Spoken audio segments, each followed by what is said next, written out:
Okay. Do you still remember Isaiah chapter 24? Anybody remembers Isaiah chapter 59 verse 24? It reads, shall the prey be taken from the mighty, and shall the lawful captive be delivered? Thus said the Lord, even the captives of the mighty shall be taken away, and the prey of the terrible shall be delivered.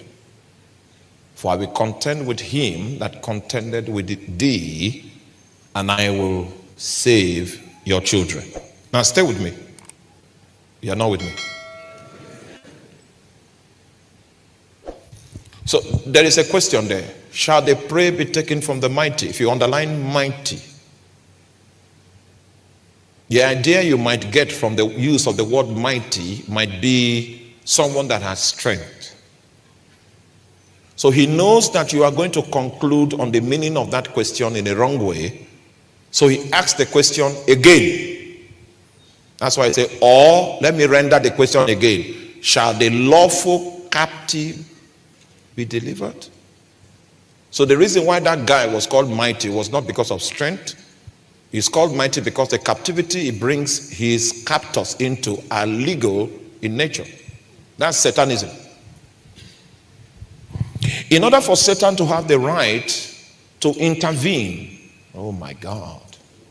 Why do we need an intercessor in the family? What is the function of an intercessor? Why is it necessary to have an intercessor?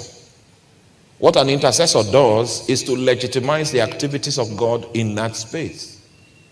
The intercessor provides earthly permission for heavenly interference. Many of you do not understand the jurisdiction of the earth. The Bible says the heavens, even the heavens belong to the Lord, but the earth has he given unto the sons of men. God doesn't use words the way we do. Because when God uses a word and he speaks, his utterances become law.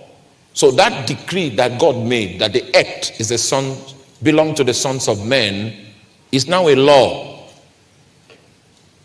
Even God himself will not violate it, because God himself is subject to the utterances he makes. That's why he doesn't make utterances the way we do.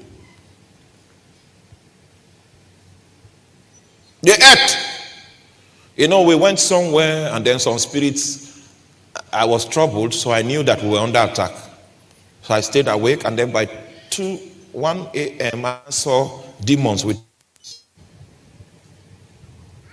What I told the demons was that, see, this place is for human beings, not for you. So you are not a prayer point. Just give way. Because I have that knowledge. It's not meant for spirits. It's meant for three-dimensional entities that have a body of earth. And you don't have that requirement. You don't have license to operate legally in this place. But you see, what will give spirits license is legal transactions. So that's the job of the intercessor. He's legitimizing the invasion of God. So that when God comes and begins to walk within the space, he has authority through the intercessor to operate in this frame of reference. Are you here? If we decide, for instance, the church not to intercede again, that we have prospered too much now, let's just be enjoying what we have, our prayers have created. What will happen to us is that God will no longer have access into our midst, because we've stopped inviting him. Oh, somebody is speaking to me there. Somebody is saying, but God is sovereign. Yes, God is sovereign. And God is also a God of faith, that our faith, our prayer can influence. If your theology ends as God is sovereign, and you want to wait for God to decide when to visit your family, it will not be in your lifetime.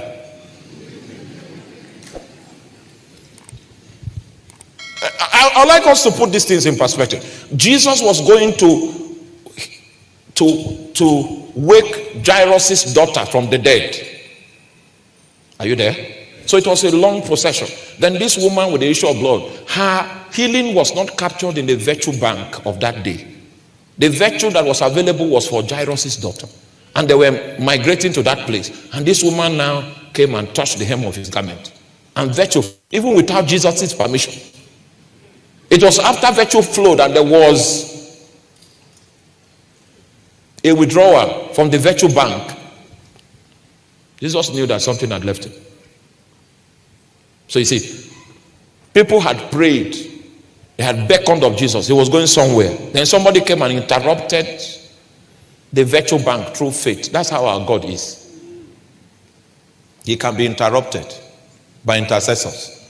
Can be interrupted by faith. And so I choose to interrupt him. If I'm not on the calendar, I can. He can be. Please help me tell your neighbor he can be interrupted. So I just have to balance that, just because there's a theologian in our midst. You did your project on the sovereignty of God, so you are not understanding why we even pray in the first place. So we need to show you that because God is such a God that can be influenced by the faith of man, by the prayer of man, and even if you are not on the budget, you can still attract virtue if you deal with him by faith, and he doesn't need to be aware.